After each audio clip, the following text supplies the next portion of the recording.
नमस्कार. आपण बघत आहात कोकण मराठी 24 तास. कोकण मराठी 24 तासमध्ये आपल्या सर्वांचे स्वागत. नमस्कार सर.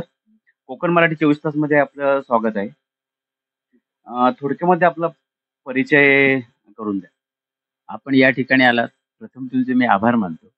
आणि परिचय असा करण्यासारखा म्हणजे असं, की जन्मभूमी माझी खेड तालुका आहे. कर्मभूमी माझा दापोली तालुका आहे आणि जे श्रद्धा म्हणतो ते मंडणगड तालुक्याला म्हणतो. का? तर ज्याची माझी सामाजिक सुरुवात झाली, त्या म्हणजे मंडणगड तालुक्याचा तसा म्हटला तरी चांगल्यापैकी वाट आहे. आणि माझं नाव स्वतःचं काशीनाथ गंगाधर पोस्टकर, मुक्काम पोस्ट तालुका दापोली, शिवनी. आणि मी सर्वसाधारणतः सामाजिक कार्यात काम करत असतो. सतत काम करत राहणं हे आपलं ध्येय आहे. लोकांच्या अडी-अडचणी सोडवणं हा एक आपला पेशा आहे. आणि त्या पद्धतीने आलात त्याबद्दल मी तुमचे खूप खूप आभारी आहे.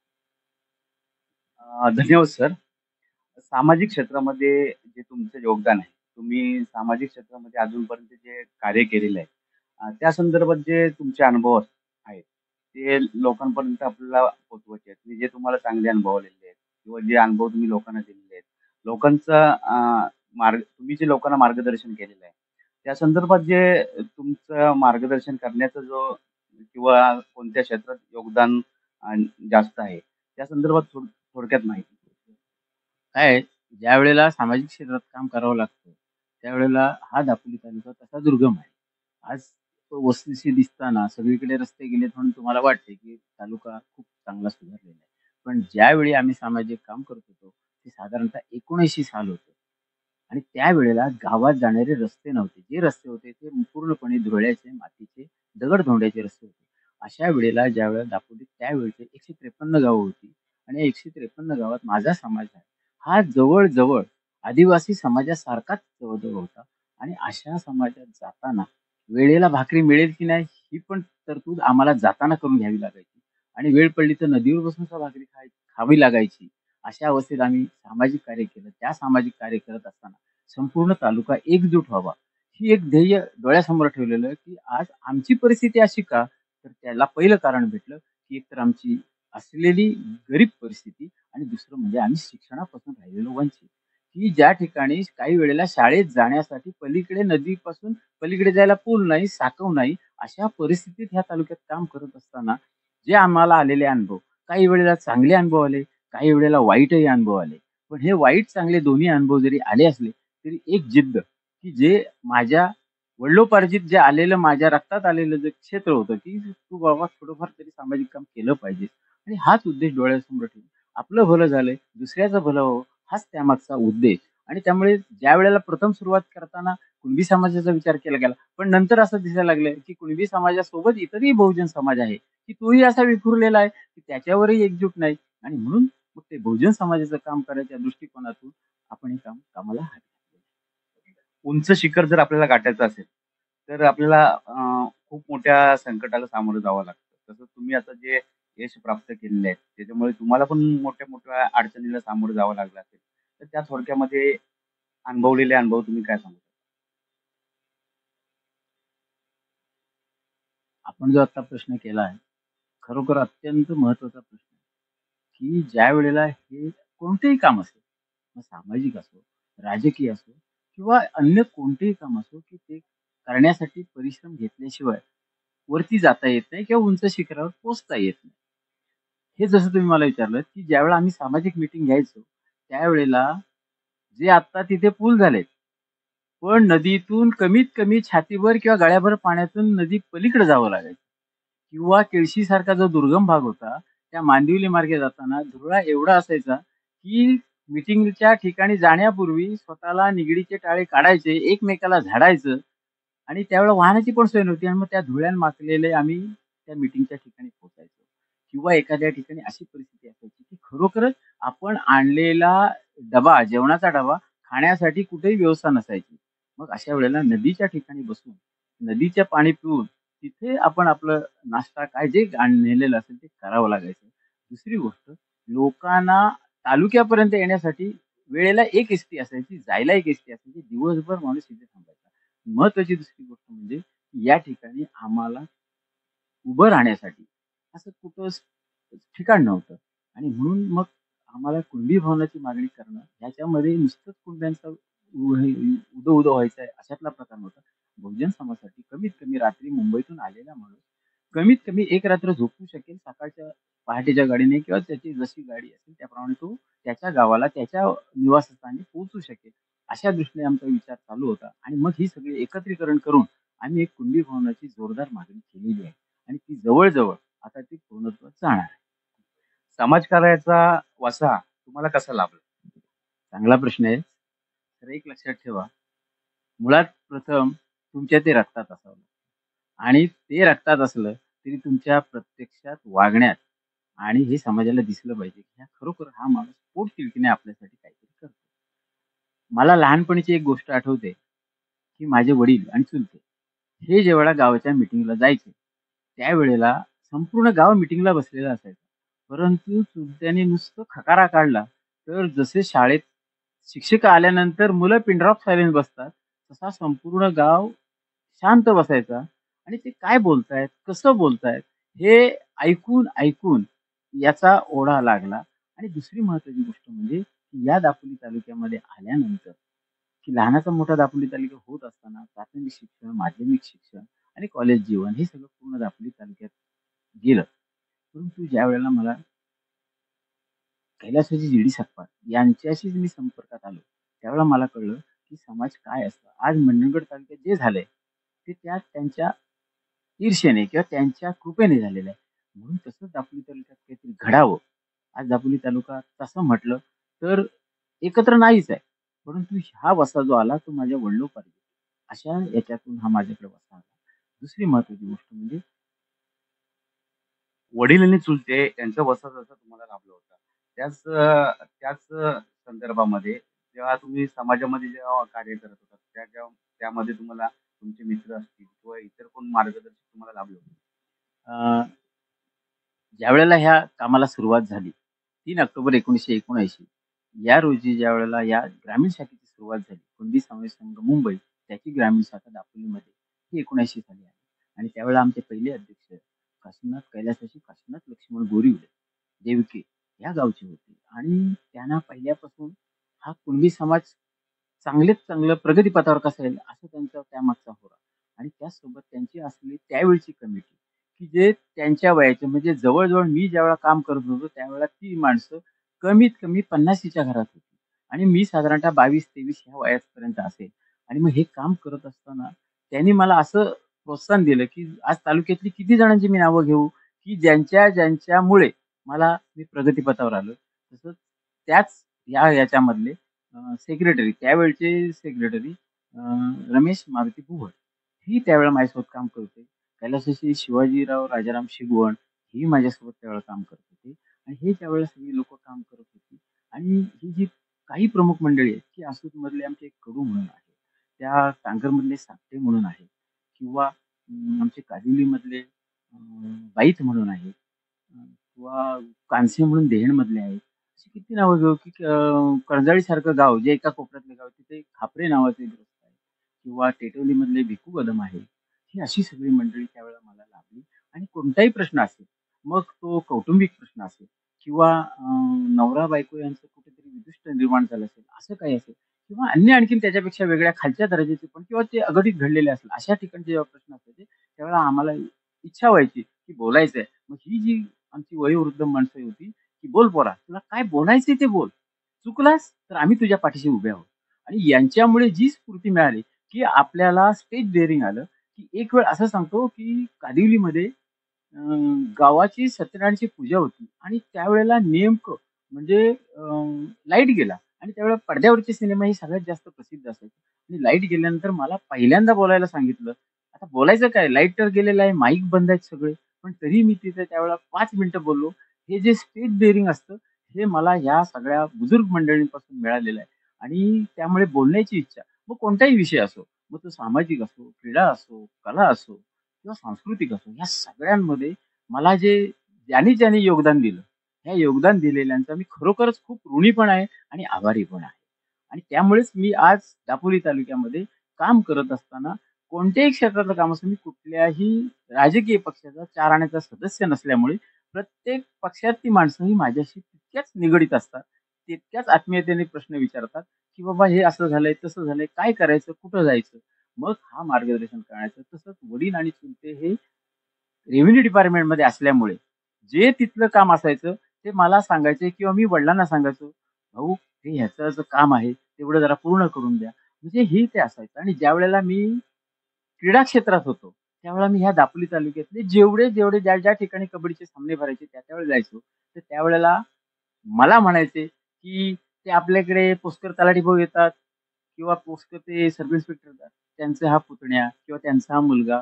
असं सांगितलं. पण ज्यावेळेला सामाजिक क्षेत्रात मी मीटिंग घ्यायला जायचो किंवा एखादे सामने भरवायला जायचो किंवा एखादा सामना खेळायला जायचो, त्यावेळेला तिथली लोकं सांगायची, "ते आपल्याकडे पुष्कर तलाठी भाऊ येतात नाही का? त्यांचे हे चिरंजीव."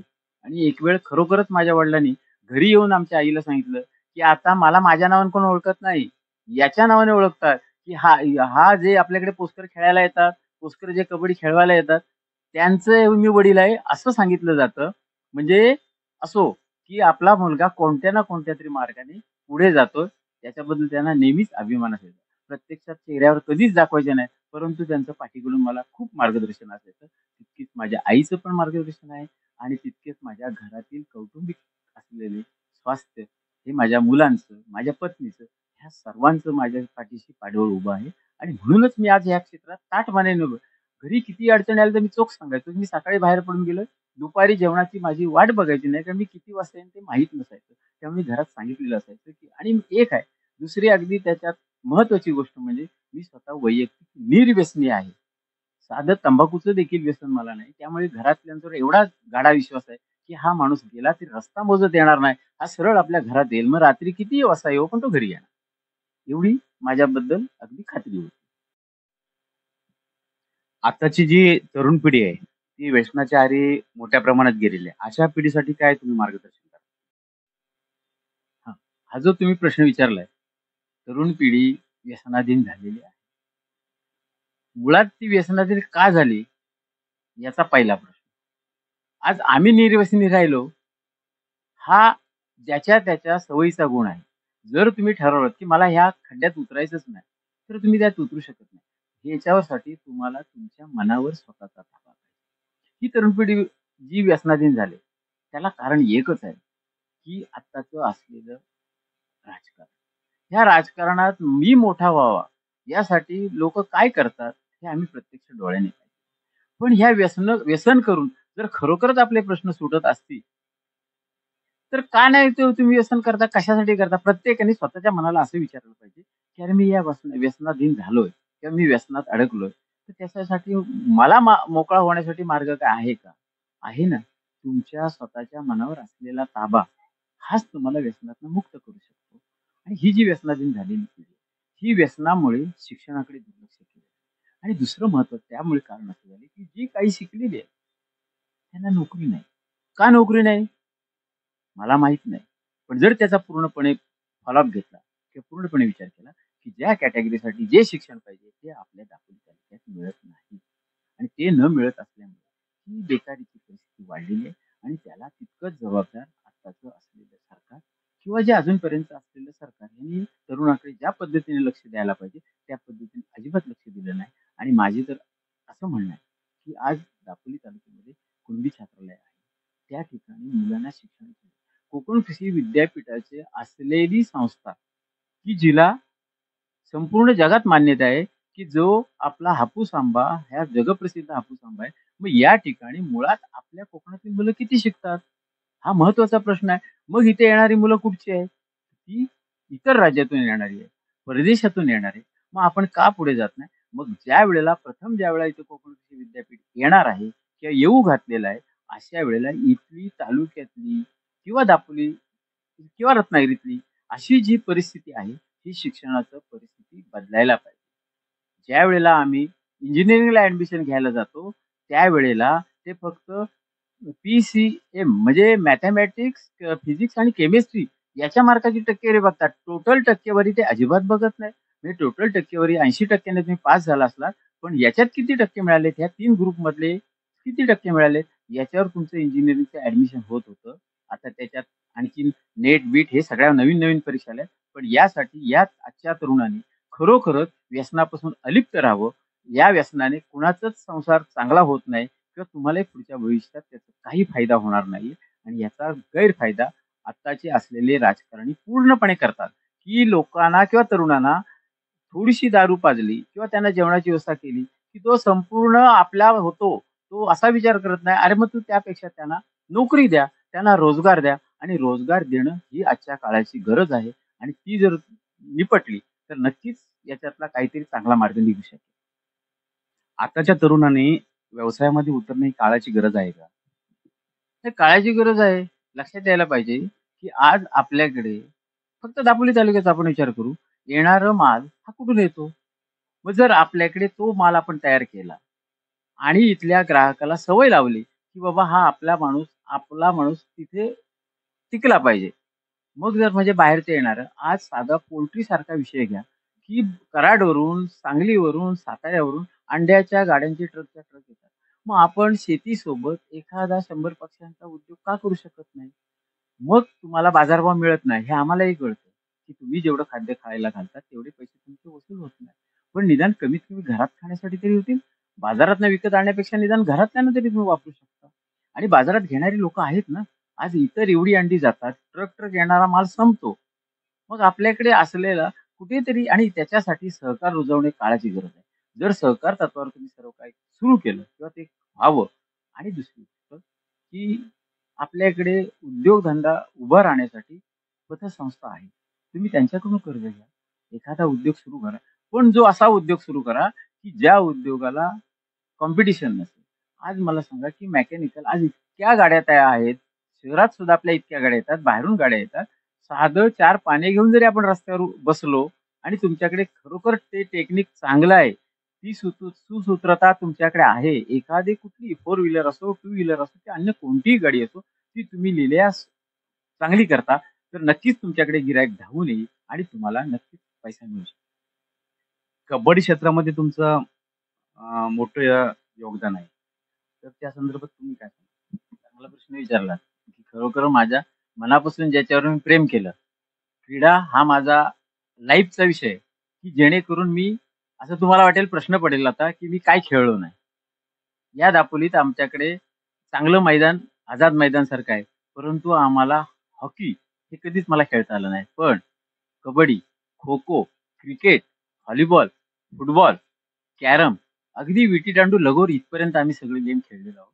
पण जिथपर्यंत मी हायस्कूलला 8वीत प्रवेश केला आणि 8वीत प्रवेश केल्यानंतर मुळात माझी उंची कमी आणि उंची कमी असल्यामुळे मला कुणीही कबड्डीत हायस्कूलमध्ये कुणी खेळायला घेतलं नाही. परंतु खो-खोमध्ये 8वी ते 11वी पर्यंत रत्नागिरी जिल्ह्याचं पहिल्या नंबरचं पारितोषिक आम्ही प्रत्येक वेळेला आणत होतो. त्याच्यानंतर हायस्कूलमधून बाहेर पडल्यानंतर पूर्णतः मी कबड्डी क्षेत्रात वावरत होतो आणि कबड्डी क्षेत्रात वावरत असताना या दापोली तालुक्यातील त्यावेळेला दत्त जयंती उत्सव मंडळ जे एसटी स्टँडचं आहे, तिथे हे कायम कबड्डी खेळवलं जायचं आणि व्हॉलीबॉलच्या मॅचेस असायच्या आणि त्यावेळेला मी तिथं पंचगिरी पण करायचो, ग्राउंड आखून देण्याचं पण काम करायचो आणि तिथे खेळायचो पण. आणि हे खेळत असताना जे आम्ही खेळत गेलो त्याच्यातून आमचा एक सनशाईन नावाचा एक संघ तयार झाला आणि या सनशाईन संघामुळे आज दापोली तालुक्यात आम्ही चांगला गवगवा निर्माण करा. आमच्याकडे असलेले खेळाडू जवळ-जवळ 4 खेळाडू आमचे नोकरीला लागले खेळाच्या जीवावर. आणि हे खेळत असताना जॉली क्लबमध्ये सन्मित्र मित्रमंडळ म्हणून एक आमचं मित्रमंडळ होतं. जवळ-जवळ आम्ही 100 सदस्य होतो आणि तिथे आम्ही ते कबड्डीचे एक सामने भरवायचो 3 दिवसाचे. आणि हे 3 दिवसाचे सामने भरवत असताना आम्हाला चिपळूणमधून पंच मागवावे लागायचे आणि चिपळूणमधून पंच मागवावे लागले असल्यामुळे तिथे दापोलीतले स्थानिक पंच कोण उभं राहायचं नाही. त्यामुळे मी मात्र डेअरिंग करून उभं राहायचो. पण त्यावेळेला माझ्याकडे पंच परीक्षा मी पास झालेलो नव्हतो. पण सगळ्यांच्या आशीर्वादाने मी पंचपरीक्षा दिली आणि ती सुद्धा एका हट्टाने दिली अशी, की त्यावेळेला दापोलीमध्ये मी फायनल खेळवत होतो आणि फायनल खेळत असताना त्यावेळेला चिपळूणचे पंच आमच्याकडे यायचे. कारण ते जिल्हा पंच परीक्षा पास झालेले होते आणि त्यावेळेला काटदरे म्हणून त्यावेळेला आपल्या जिल्हा कबड्डी संघाचं प्रतिनिधित्व करत होतं, कॅप्टन होता ते. आणि ते मला म्हणाले, की "भास्कर, तुम्ही कोणत्याही परिस्थितीत मी पत्र पाठवेन त्यावेळेला कबड्डी पंच परीक्षेला यायचं." मी म्हटलं, "अहो माझा अभ्यास नाही, माझ्याकडे पुस्तकं नाहीत." तुमच्याकडे पुस्तकाची गरज नाही. तुम्ही मुळातच कबड्डीचे चांगले अगदी म्हणजे काय म्हणायचं त्याला ते गुरुच आहात. आणि मग खरोखरच मी कबड्डीची परीक्षा दिली आणि कबड्डी पंच परीक्षा दिल्यानंतर या दापोली तालुक्यात प्रथम तोही म्हणजे असं मी उल्लेख जाणून-बुजून करेन, की कुणबी समाजाचा पहिला पंच आणि दापोली तालुक्यातील पहिला पंच हा काशीनाथ कोसकर त्यावेळेला पंचगिरी करायला लागला. ॲथोराइज पंच म्हणून व्हायला लागला. त्यामुळे मला पूर्ण दापोली तालुक्यात जिथे-जिथे कबड्डीचे सामने असायचे, तिथे-तिथे मला बोलावणं यायचं आणि मी माझा वेळात वेळ काढून तो एक काम करायचो. त्यावेळेला मात्र तिथल्या गावातल्या अडी-अडचणी माझ्या नेमक्या लक्षात यायच्या. मग मी मुद्दाम त्यावेळेला माझ्या वाडीवर मुद्दाम भेट द्यायचो. काय कसं काय चाललंय, काय नाही चाललंय. म्हणजे कबड्डी क्षेत्राचे नाव कमवत असताना इतरही काम करत असायचो आणि या दापोली तालुक्यात खेळत असताना त्या मधल्या पिरियडमध्ये मी काही वर्ष लांज्यात होतो. महाराष्ट्र शासनाच्या नोकरीत असताना लांज्यातल्या टीममध्ये मी माझा सहभाग झाला आणि तो सहभाग असा झाला, की एक 15 ऑगस्टच्या वेळेला सामने व्हायचे तिथे. ते कसे सामने व्हायचे? मैत्री सामने व्हायचे आणि त्या एका मैत्री सामन्यात मी विद्यापीठाकडे असल्यामुळे मला ते संधी मिळाली आणि तिथे मी खेळलो. तर त्यावेळेला तिथला एक त्यावेळचा संघ हा जिल्ह्याला खेळून गेलेला होता. राज्यात त्यांची निवड झाली होती. अशा संघासमोर मी खेळत असताना आम्ही हरलो.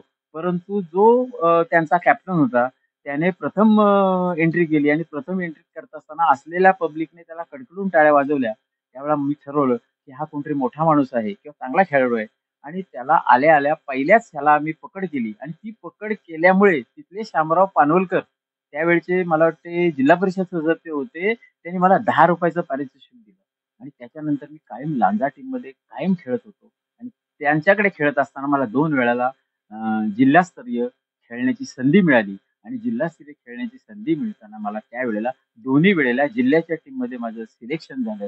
ही माझी खरोखरच चांगली गोष्ट झाली माझ्या दृष्टीने आणि दापोली तालुक्यात कोणत्याही गावात, कोणत्याही जिथे-जिथे सामने भरले, तिथे सनशाईन संघाने यश मिळवलं नाही, असं कधीच झालेलं नाही.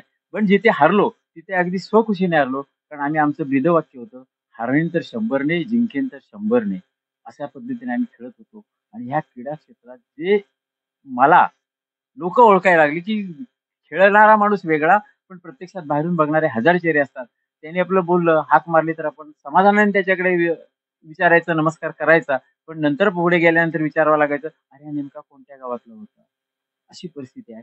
पण ह्या क्रीडा क्षेत्रात आज दापोली तालुक्यात चांगली परिस्थिती आहे, की त्यावेळेला आमच्याकडे नुसती पारितोषिके द्यायची. ही जी आता टेबलावर मांडलीत ना, हे नुसते शील्ड दिसायचे. पण त्या आत्ताच्या ह्याला पैसे मिळतात आणि त्यावेळेला आमच्याकडे पैशाची कमतरता होती.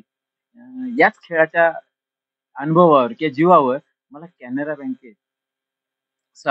बँक नाही, देना बँकेत मला काम मिळालं. परंतु मी ओबीसी कॅटेगरीतला माणूस होतो. मी जर एस-टी, एन-टी मधला असतो, तर मला तिथे कायम नोकरीची संधी होती. पण मी हे नव्हतो, ओबीसी होतो. त्याच्यामुळे मला तिथे संधी मिळाली नाही. 2 महिने त्यांच्याकडे काम केलं, 2 महिने त्यांच्याकडे खेळलो आणि त्यांना 2 वेळा मॅचेस जिंकून दिल्या. म्हणजे आम्ही सगळे मिळून म्हणजे हा जो विजय असतो, तो सांघिक विजय असतो. तसंच सामाजिक कामे एखादी जी कमिटी स्थापन होते, तशाच पद्धतीचा तो सांघिक विजय असतो आणि ह्या सांघिक विजयामुळेच आपण आपलं नाव लौकिक मिळवू शकतो किंवा आपण त्या नावलौकिकाने या तालुक्यात प्रसिद्ध होऊ शकतो. स्वतःच्या समाजाबद्दल समाजसेवा करता-करता इतर समाजाबद्दल काय भावना आहेत? आता तुम्ही मला जो प्रश्न केलाय, इतर समाजाबद्दल तुमच्या काय भावना आहेत?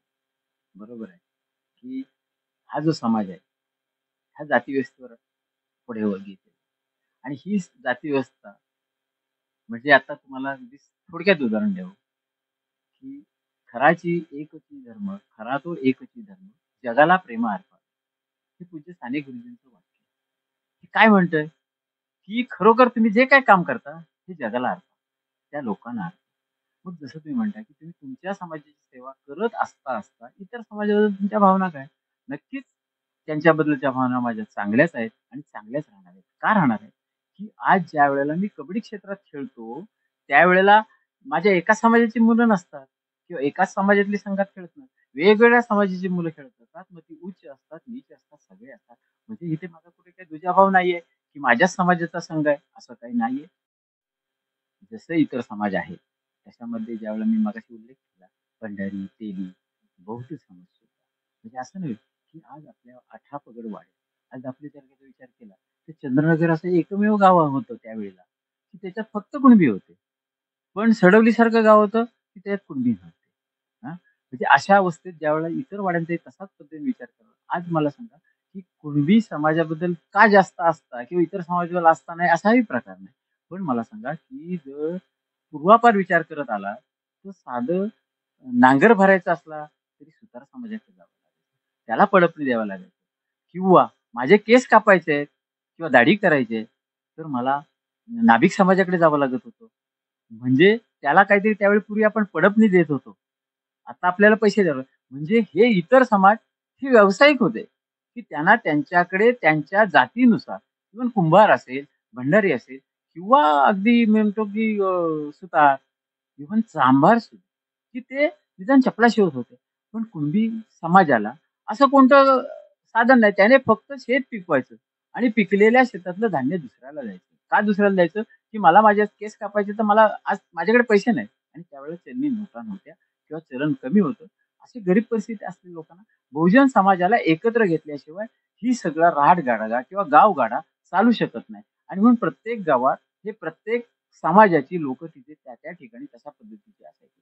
आज अशी परिस्थिती झाली, की प्रत्येक समाज हा वेगवेगळ्या पद्धतीची कामं करायला लागलाय, की असं म्हणू शकत नाही, की एखादा कुणबी समाजाचा माणूस सुतारकाम पण करतो.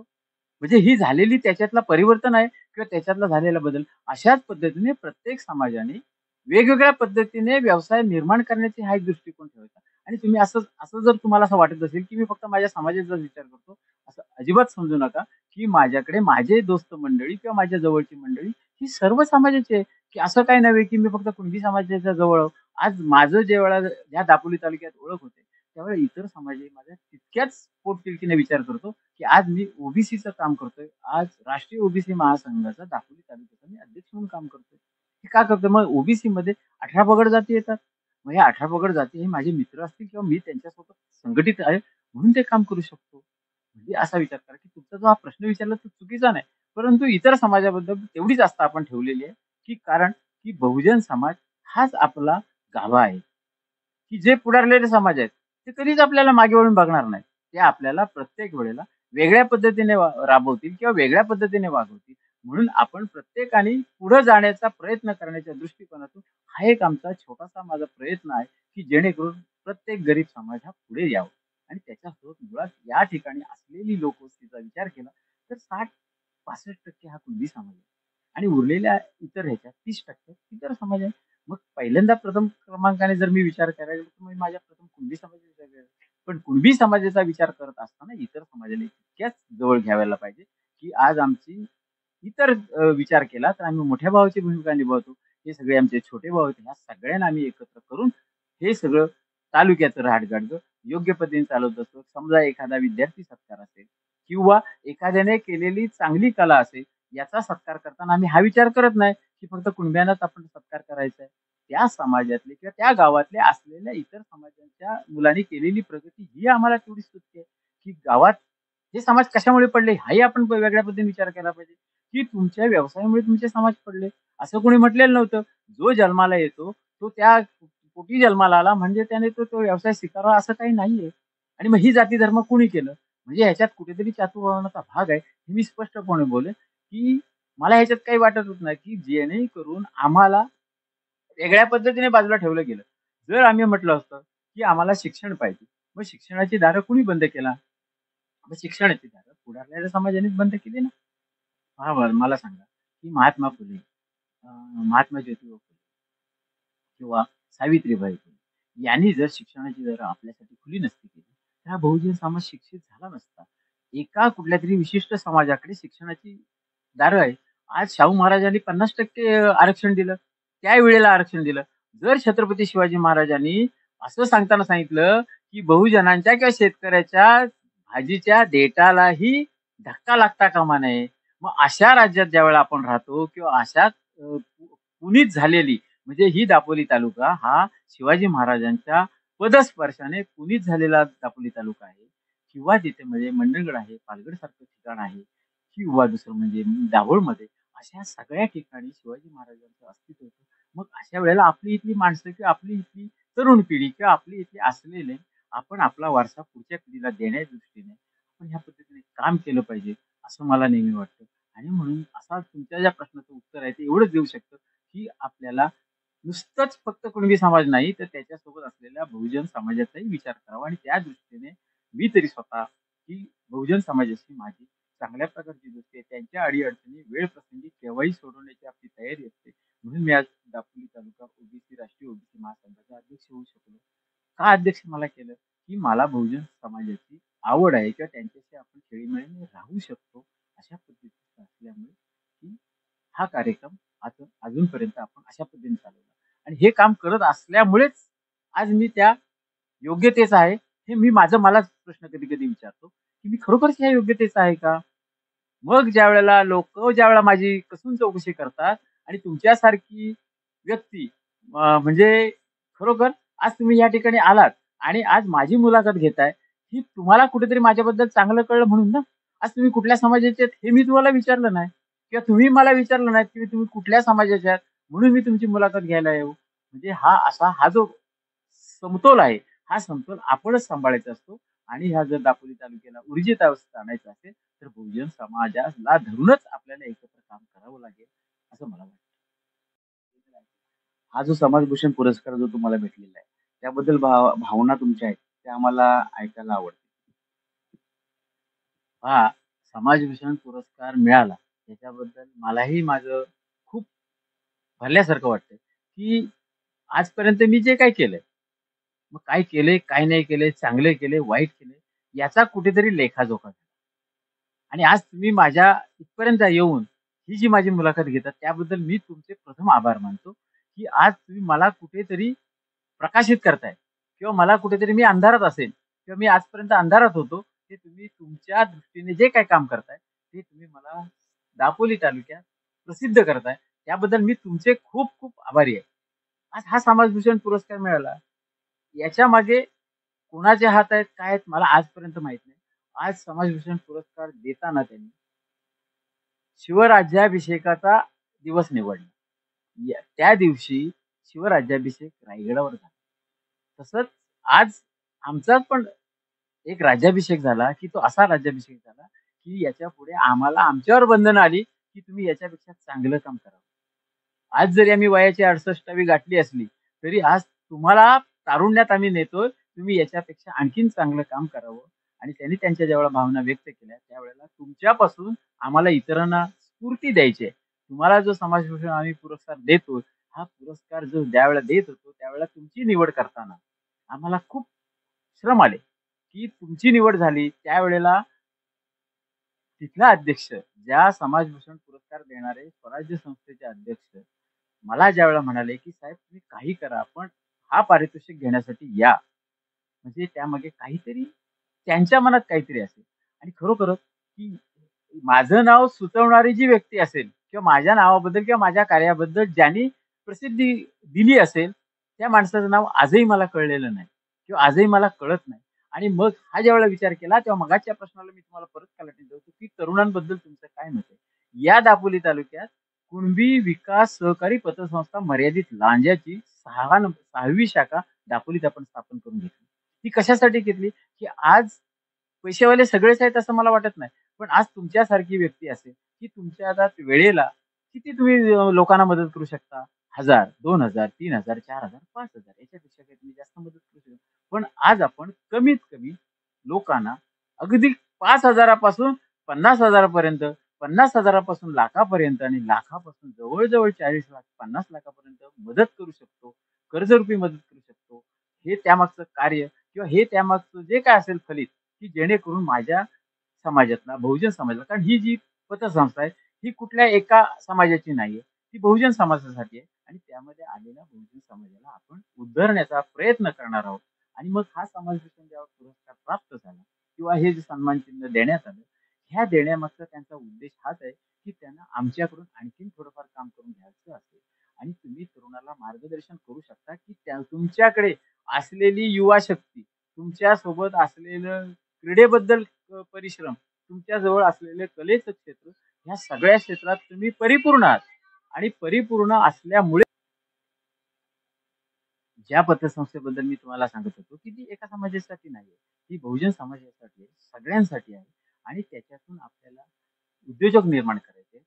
त्याच्यातून आपल्याला जे अडलेले आहेत, गरजवंत आहेत, अशांनाच मदत करायची, की जे गर्भश्रीमंत आहेत अशांसाठी ती पतसंस्था नाही, की कुठल्याही पतसंस्थेला पैसा कुठूनही येऊ शकतो.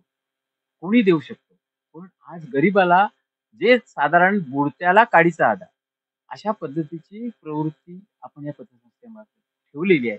आणि ही स्वराज्य संस्था जी आहे, ही आज गेले 23 वर्ष काम करते. आणि या 23 वर्ष काम करत असताना ह्या दापोली तालुक्यात माझ्या रूपाने शिरले.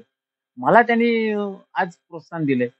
म्हणजे माझ्यासोबत आणखीन काहीतरी निर्माण व्हावं. माझ्याकडून त्यांच्या काहीतरी अपेक्षा नक्कीच असू शकते, की ह्या स्वराज्य संस्थेची आणखीन काहीतरी शाखा निर्माण कराव्या, असं सुद्धा त्यांच्याकडून असेल. आजही मी त्या अध्यक्षांना भेटणार आहे आणि अध्यक्ष जितेंद्र शिवगण हे या स्वराज्य संस्थेचे अध्यक्ष आहेत आणि ते आज गेले 23 वर्ष काम करत आहेत. त्यांच्याजवळची असलेली टीम ही बहुजन समाजाची टीम आहे. कोणत्याही एका समाजाची टीम नाही.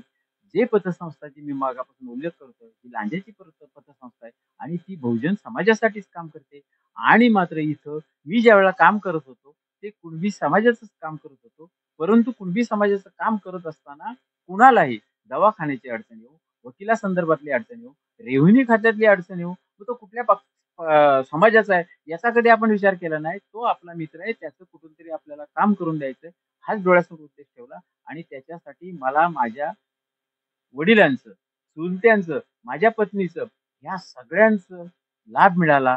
म्हणून आजपर्यंत मी इथपर्यंत पोहोचू शकलो आणि याला तुम्ही मला इथपर्यंत आलात आणि मला जे काही माझ्याकडून ओकून घेतलत, माझ्याकडून बाहेर सगळं पोटातून काढून घेतलत आणि ते तुम्ही चांगल्या मनाने स्वीकारलं आहे आणि तुम्ही आज मला प्रसिद्धी शोधात आणलत. त्याबद्दल मी तुमचा, माझं कुटुंब हे सगळं खूप खूप आभारी आहे. एवढंच मी तुम्हाला विनंती करून सांगतो. नुकताच ज्यांना समाजभूषण पुरस्कार भेटलेला आहे, त्यांच्याकडे आपण येऊन त्यांची आपण मुलाखत घेतलेली आहे. आणि त्यांनी आपला मोलाचा वेळ तो आपल्याला दिलेला आहे. त्यासाठी त्यांचे खूप खूप धन्यवाद आणि त्यांना पुढील वाटचालीसाठी खूप खूप शुभेच्छा. धन्यवाद.